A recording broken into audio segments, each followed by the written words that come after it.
everyone able to see the full screen properly? Right. And I did want to say that today we do have a place where you can chat with our panelists and presenters and give us feedback. We also have a Q&A feature, and I want to encourage you to add any questions that you have to the Q&A, and I will bring those up with our panelists as they move forward through the training. But today we are going to be talking about trauma-informed engagement, and I am super excited. Let me start my record so that we have a recording of this. It looks like it is in fact recording, so that is wonderful. If you do have any questions today, I wanted to make sure we had our contact info in here. I know Evelyn has said she can put her contact info in the chat if anyone wants it. If you have questions about the National Survivor Network or the Coalition to Abolish Slavery and Trafficking, you can email me at survivorleadership@castla.org. And if today, as you hear this presentation and see the kinds of amazing work that our presenters are doing, if you want to reach out to CocoEva, her contact information is here as well, and you can also request that in the chat if you want. The National Survivor Network is a program of the Coalition to Abolish Slavery and Trafficking, or CAST. We're a values-based, survivor-led professional membership network for survivors of human trafficking who are engaged in or preparing for leadership in the movement. We do use a public health, human rights, and harm reduction approach, and we do make every effort to have a strong balance in the ways that we prioritize all survivors of trafficking, those who've experienced trafficking in the sex trades, as well as those who've experienced trafficking in other forms of labor or child sexual exploitation. It's a pretty big umbrella, but we do try to elevate a diversity of survivor voices. Your presenters today are CocoEva LuzGuerrero, she, her. CocoEva is an anti-human trafficking consultant with Ave Magnolia Consulting. She is a anti-human trafficking and equity advocate, as well as an interdisciplinary artist and activist, and you can learn more about her in her bio here. Evelyn Chumbow, she, her, operations manager and survivor advocate with the Human Trafficking Legal Center, and Evelyn is a survivor of child labor trafficking turned activist and public speaker. And her work, you've probably seen both of these presenters around, and Evelyn's work to raise awareness and create employment opportunities for trafficking survivors is very well known. They have worked with many other organizations, including the NSN, and are brilliant lights in our movement, and I'm grateful that they agreed to do this for the NSN when I reached out to them. And at this point, I think I'm going to start with a poll, and then from the poll, I will turn it over to our presenters. So I'm going to launch the poll, find out who's in the room. There's 3 questions here. So do you provide interpreter services as an interpreter? Do you use interpreter services at your work as part of your job? And have you used interpreter services as a client on the receiving end of those interpretation services? And I'm going to give us just a moment for folks to fill those out. And then I'll share the results so that everybody can see where we are.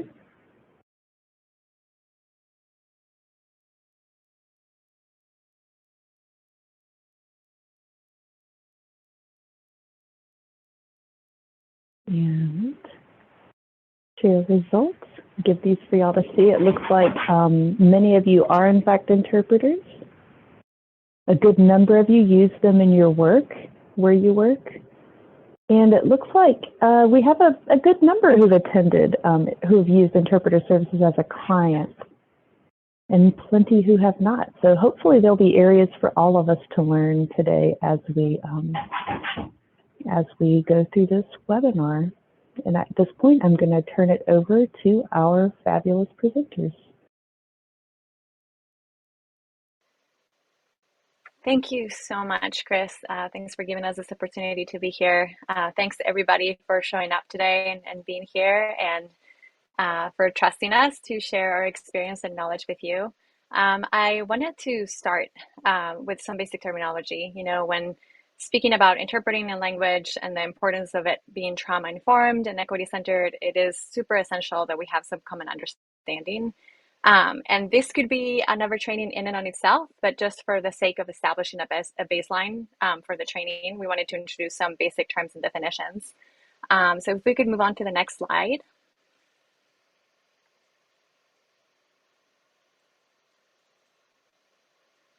So again, we could have another training about this, but just some basic stuff we wanted to touch on is language justice, which basically we understand as having language access, whether it's interpreting or translating, available to all people. But it also means recognizing non-dominant ways of speaking a language as equally valid forms of expression. Then we also have the term trauma-informed, which we define as centering a perspective and practice informed by knowledge of how trauma works and its impact on various aspects of people and communities, including yourself. And then the term intersectionality, which was a term coined by Crenshaw, and it's the recognition that both oppression and liberation exist in an axis of various intersecting systems and identities. And one thing that is worth considering about being trauma-informed and equity-informed is that they're both two sides of the same coin. Often they're presented as two different things, but they're actually interrelated and inextricably related, and they move in a continuum.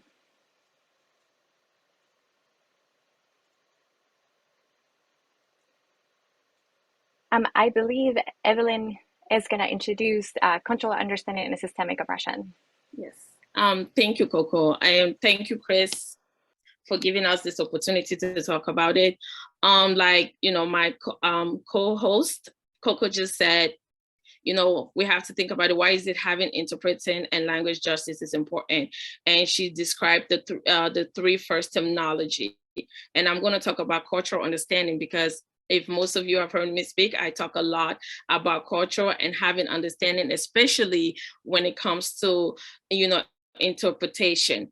We need to know that, when it comes to interpretation, we need to observe the cultural differences and have the understanding and try our best not to be we have to be non-judgmental. It was good to see the poll question that a lot of people say they do use interpretation with their clients and things like that, but we have to really have cultural understanding when it comes to that.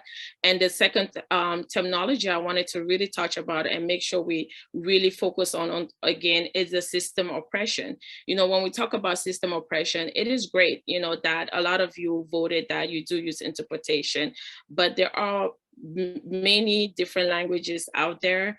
And especially, I know that there are a lot of things that are being out there when they translate it, is usually with Spanish or Mandarin or Tang. I forgot the other language, but not to say that those two languages that are well known are not also suffering from the lack of justice when it comes to interpretation, but to make sure that we try to see if we can address all type of languages and have all your clients that speak a different type of languages are being presented. Representation really matters when it comes to systematic oppression. So next slide, please. Thank you, Evelyn. So with that terminology established, we wanted to talk about what does it mean to be trauma-informed interpreting? And it really comes down to knowing and managing your own trauma. And from there, really figuring out how to support other people in their trauma as an interpreter. So as you will hear in the content ahead, I want to invite you to think, though, in the background about why you think it's essential that you know and manage your own trauma in the work that you do with different communities and people, both when it comes to translating and interpreting, but also beyond that. So just asking yourself, I invite you to ask yourself that question as you hear what we're going to be sharing with you. So next slide, please. So trauma is universal, and by this we mean that everyone has experienced some degree of another of trauma. Next slide, please. And being aware of that role that trauma has had in your lives can help you show up more grounded and equipped when interpreting. And however, at the same time, it's also important to remember that even though trauma is universal, different people in different countries, different cultures, and even different time periods may understand trauma differently than you do. And so as you develop your own understanding of trauma, it is super important to not patronize, impose your view, or even what you think you know about trauma or about other people's traumatic experiences. And honoring that people are really the experts in their experiences. And when it comes to interpreting, it's especially important to interpret the words accurately and to avoid imposing your understanding of what you think their experience is. Another thing that is really important to keep in mind is that even though trauma is a common experience, is a universal experience, this does not make it logical. Trauma functions based on another logic than the one that we base our decisions off of in our day-to-day life. This is scientific. When we go into trauma mode, our brain's usual facilities are shut down and a very normal survival response kicks in. Next slide, please. So some traumatic situations that probably some or all of us have experienced, it could be loss of somebody, losing a parent, experiencing an assault, also experiencing discrimination. This is a form of trauma as well. So all of us have probably experienced traumatic situations. This does not mean that we all know what it feels to have one specific traumatic event over another, but we have a general sense of what trauma is. And at this point, I want to invite you to think about, just because trauma is a universal experience, it doesn't mean that we might have the language to verbalize what it means to us or to even map what that looks like in our own lives or in society. So some questions I want to invite you to think about, is like, what is trauma in your understanding? How has it affected you? How do you think it's related to oppression? And how is it related to language justice? And why is it important to have an understanding of these topics when we do the work that we do?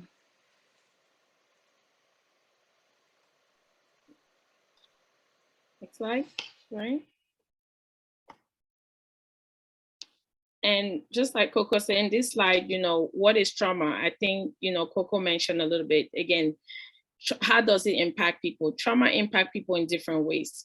Trauma is a, psychological response experience, but again, it's bigger and everyone experiences it differently. And when it comes to interpretation, this goes back to the terminology that I just mentioned, as far as like cultural wise and having that cultural understanding. It is important that if you are a translator, you're interpreting for someone, you really have to understand that their trauma might be different.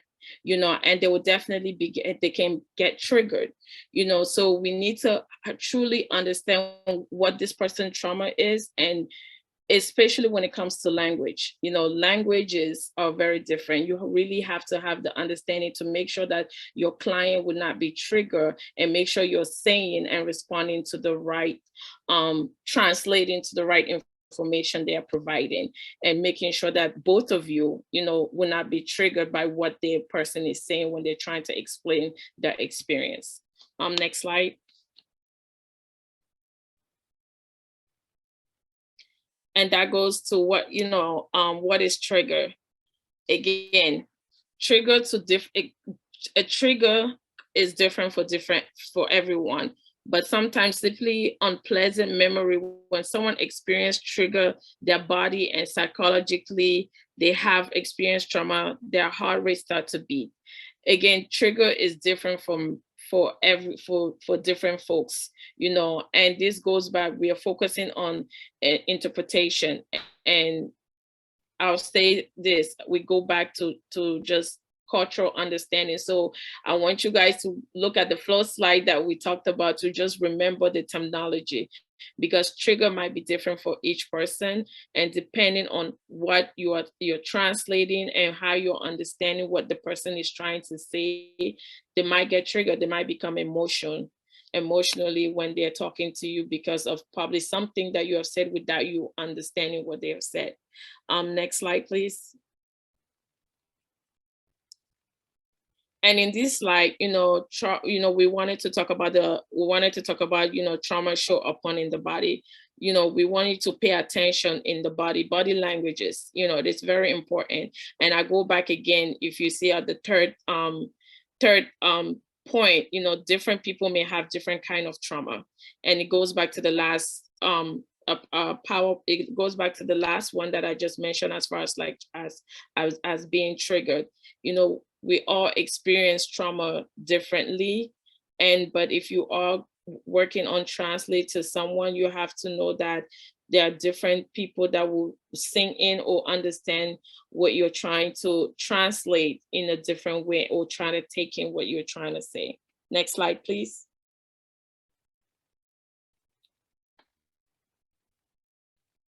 Again, remember, systematic and cultural oppression can be very traumatic, and the reason why I emphasize on, systematic and cultural oppression can be very traumatic, because again, it is really difficult for a lot of us, especially coming from another country, and then it's here, and then we have really suffered so many, depending of what we faced in that country, and then we come here, and then for you to be assisting in helping us translate, but we're having difficulty explaining what we want you to understand.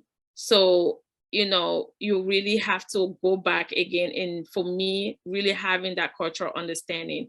And the third point, different country and cultural understanding, and understand trauma differently. First of all, I didn't even know the word what trauma is, and most of your clients, they may be coming from another country that they don't even know that they are being traumatized. They might not know what trauma is to them. So maybe really trying to understand their culture and explain the situation to them. Next slide, please.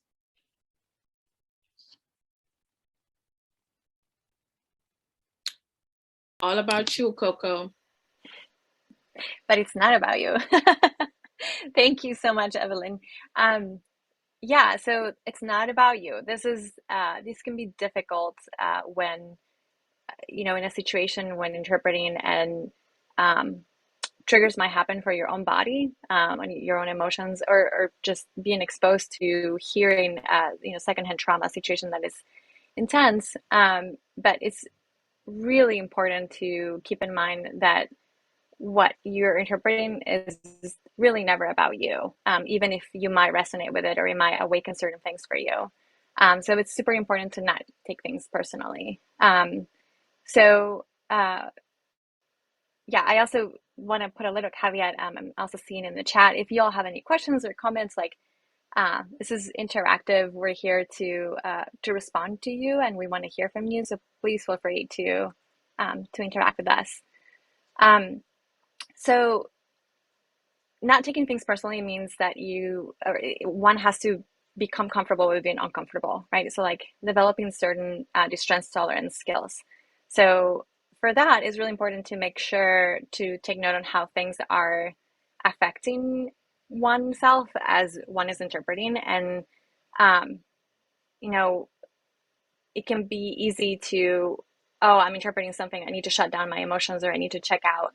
And that can be very counterproductive. So actually trying to develop self-awareness and self-validation of like, okay, I'm interpreting something, this is really triggering, or it's really heavy, or actually my experience resonates with this part, or my experience doesn't resonate with this part, right?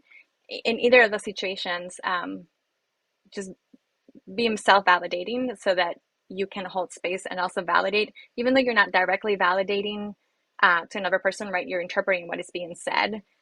Your demeanor can make the whole difference, right?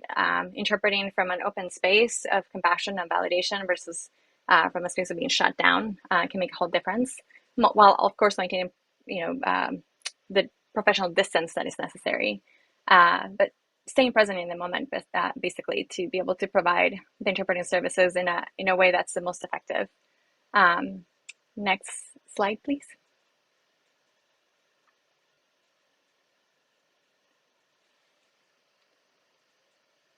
I think we accidentally moved backwards.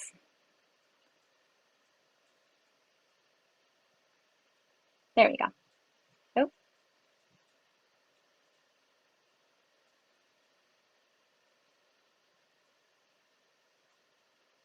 So actually, we're going through the roots, I guess, not taking it personally. The slide just says don't take it personally, so it's okay.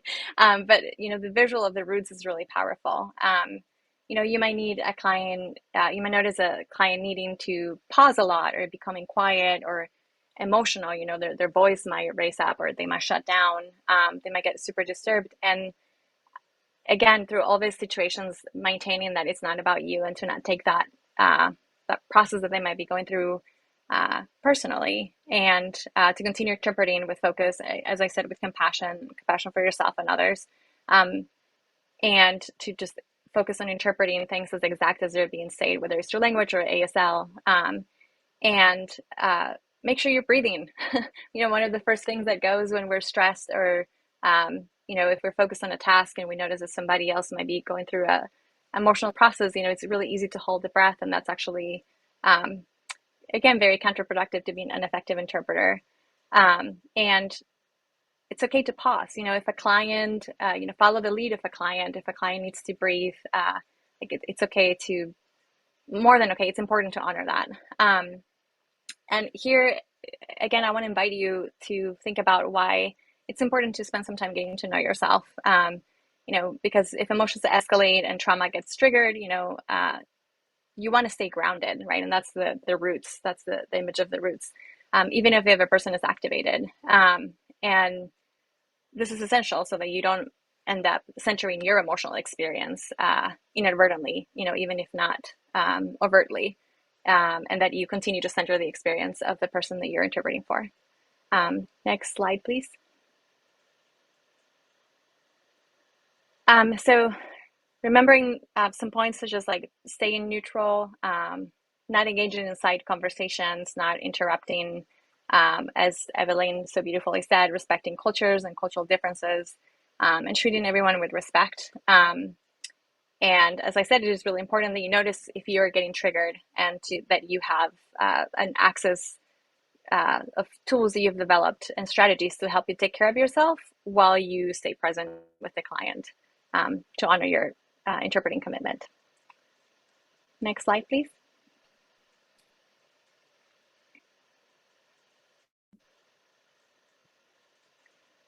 So some things that I have found helpful and that I've heard other people finding helpful and that Evelyn and I were talking about are things like, feeling your feet on the ground, having a glass of water nearby, a squeeze toy or another fidget toy, essential oils or, smells that are comforting or grounding. Again, remembering to breathe. Those are some strategies to help you stay grounded. But then there's also the process of thinking about what you're going to need afterwards, right? If you had a really intense interpreting session, consider checking in with someone after a challenging interpreting session, while of course maintaining confidentiality. It can be beneficial to have connection with a friend, intentional connection as part of an aftercare, to coordinate so that you have the support that you need. And if you need to, also, it's okay to ask for professional help in order to process things in a deeper way.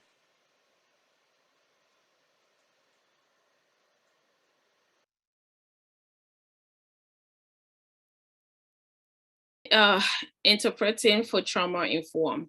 Next slide. Why is trauma-informed interpretation important?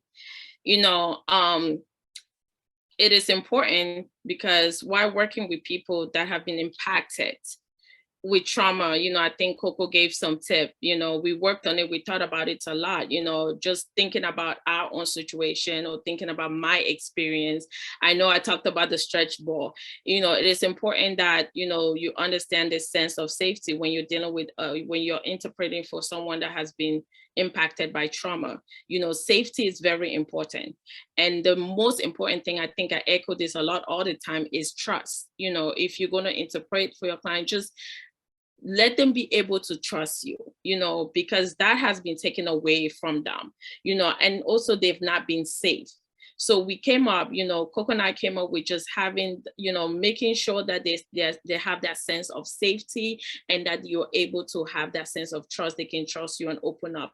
And maybe also just using some of the tips that, we mentioned that Coco just talked to you about. But please always remember the two key words here is safety and trust. When, why trauma is, trauma-informed interpretation is important. So sorry guys, I still got my accent. So if you can't understand what I'm saying, just ask me later, put your hands up. Okay, next slide, please. And paying attention, paying attention to them, listen to them and focus and listen to their tone of voice. Words are very powerful. And also just look at them and try to see also that the denima, how they are presenting themselves. And also your clients, sometimes they're also looking at you to see if they're able to trust you, if they're going to be able to trust you to translate what they're saying. So that's why I said in the last slide, trust and safety is important, because we as a former victim myself, I know that I was very scared. I'm looking at the person, I'm like, are they understanding me? Am I safe? Can I trust this person to say exactly what I said? Because a lot of the times that's what happens. So please pay attention, listen with focus, pay attention to their tone and all the things we just mentioned. Next slide, please. And we came up with the do's and don'ts, because we just wanted you to really understand this. Like, definitely maintain accuracy. And I'm a big person for compassion, but it has to be neutralized. You got to have this compassion, because I know a lot of times we do get into this work. We want to help, we want to do this, but you got to have the passion for it. That way that person can be able to trust you, to know that, hey, you can translate and you can say exactly what I'm saying. And, conscience management and your own thought and reaction, just listen, those are the tools, maintain them. So if you are in this webinar today, try to really take on to what we are saying today, and don't add your own. So don't make your own thought when you're translating. Like, I know that I had to learn how to translate for a client, so I had to make sure that I am saying what they are saying, so try not to just say, no, they didn't say it the way that it should be said, and just put your own thought, and don't give your own opinion. Definitely don't give your opinion. I had to learn that as well. Don't just say, no, it would sound better, let me just add a little bit of this. Please do not do that. You got to really say what they are telling you. It has to be accurate. And emotional response, just look at them. You've already talked to them, they already accepted that you're going to be the one interpreting for them. So try to also understand where they're coming from emotionally, and no side conversation, because that's go back in trust. Like, make sure that you're not having a side conversation while the person is there and you're supposed to be translating for that person. It's very important. Next slide, please. Finding the balance. So again, I said we're big on, compassion. Me and Coco, when we were talking about this, we just trying to have you to understand finding the balance. I know that it can be very overwhelming for both you and the client, but also being, on feeling reboot, trying your best to just not to be overwhelmed, by your client. You must also definitely take care of yourself. I know your job is there to interpret, to translate, and also making sure that you're getting it right. But as much as I say, yes, be compassionate, but also try to find a balance. Try not to be overwhelmed with everything that is going on, because it's not an easy job. And these are people that have been faced with a lot of trauma. Next slide, please. Okay, on to you, Coco.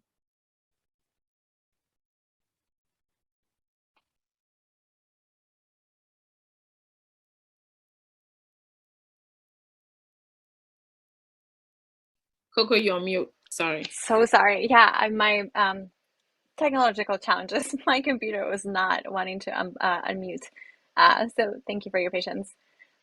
So yeah, as I was talking about aftercare, it is equally important to have some pre-care for yourself when it comes to interpreting. And you might find these skills transferable to other areas of your life, but spending some time reflecting, journaling, talking with others in the profession or a trusted friend about what balance really feels like and looks like for you As Evelyn was saying, like, you don't want to be a robot, but you also don't want to be like super involved in imposing your own emotional experiences or thoughts, right?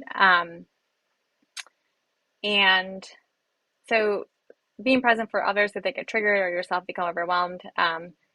So again, it's super important to have those tools developed within yourself for the moment, but also what do you need to prepare for that, right? Have you eaten well that day? Are you hydrated? Did you get a good night's sleep? Is there something going on in your life that you need to be able to,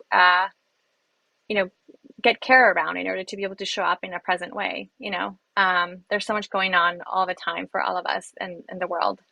And so, make sure that you're in a quiet space in order to be able to show up, if you're doing it virtually. And if you're showing up, what do you need to feel like you're entering kind of like the interpreting mode if you're going to be there in person, so that you have both your shield and like the permeability, right, to really be able to interpret it accurately and to tell where folks are at. So take some time to learn about what helps you stay grounded when activated and to set that support for yourself preemptively. And, so as you go through this cycle of preparation, active interpreting, and post-interpreting, like, we encourage you to think about how these steps are also essential in creating equity and safety from a lens of oppression and inclusivity. Right, so I recognize that some people who are, Evelyn and I talked about this, some people who might be in an interpreting role might also be themselves going through a lot of trauma, or might not have, I just mentioned, like, have you eaten well? Well, some people might be going through, food insecurity as an example, right? So then just being mindful of how this applies to you and of finding different support resources for yourself as you engage in this work. Next slide, please.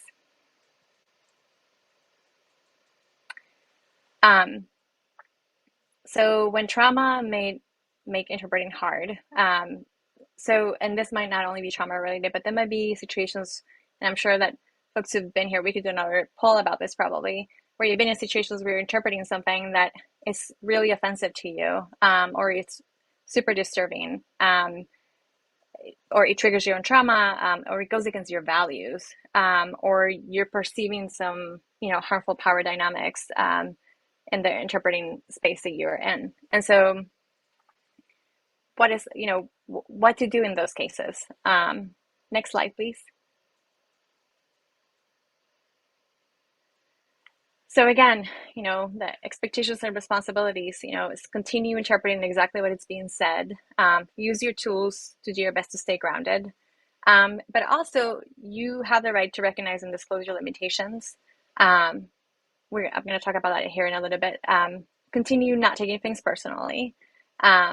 Excuse yourself if you need to take a break for a moment. Again, we want to be effective in the work that we're doing, and it's okay to say, that you need a break. And remember safeguarding and mandatory reporting obligations.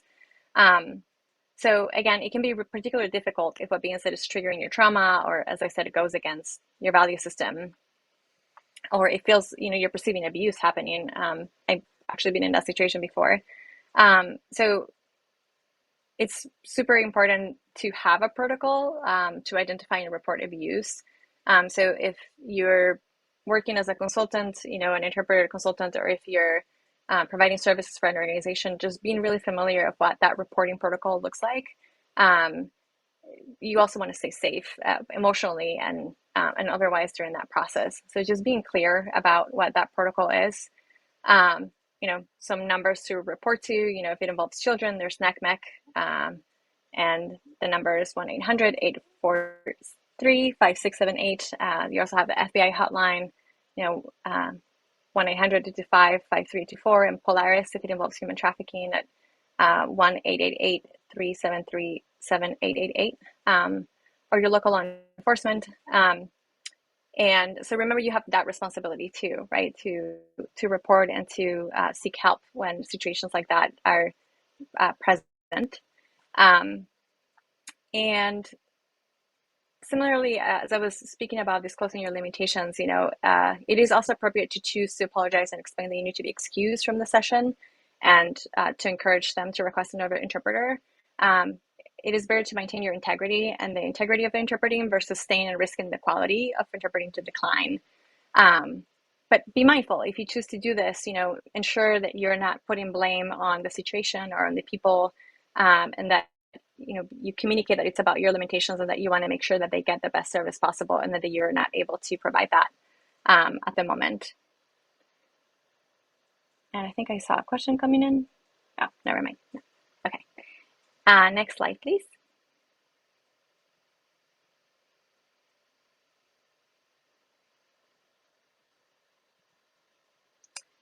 So setting up a wellness plan and outside support. As we said, interpreting can be super overwhelming. It's better to plan for it to be overwhelming and create a wellness plan for yourself preemptively than to wait until that time comes. So there are a variety of wellness plans out there, and it's important to find one that works for you. It basically consists on identifying the elements that will help you stay grounded in preparation for interpreting, during your interpreting and afterward. And having that plan laid out ahead of time so that you can just reference it without having to think about it, right? When we're in a heightened state of emotion or we're triggered ourselves, right? Our executive function gets kind of blurry. So then just having something to reference and just go to is really important. So again, actions like focusing your breathing is really important. Scheduling time to debrief with a trusted person. And again, remembering to leave out names and any identifying information. And try to focus on process how you're feeling and what's come up for you. And yeah, that's it. On to questions. I think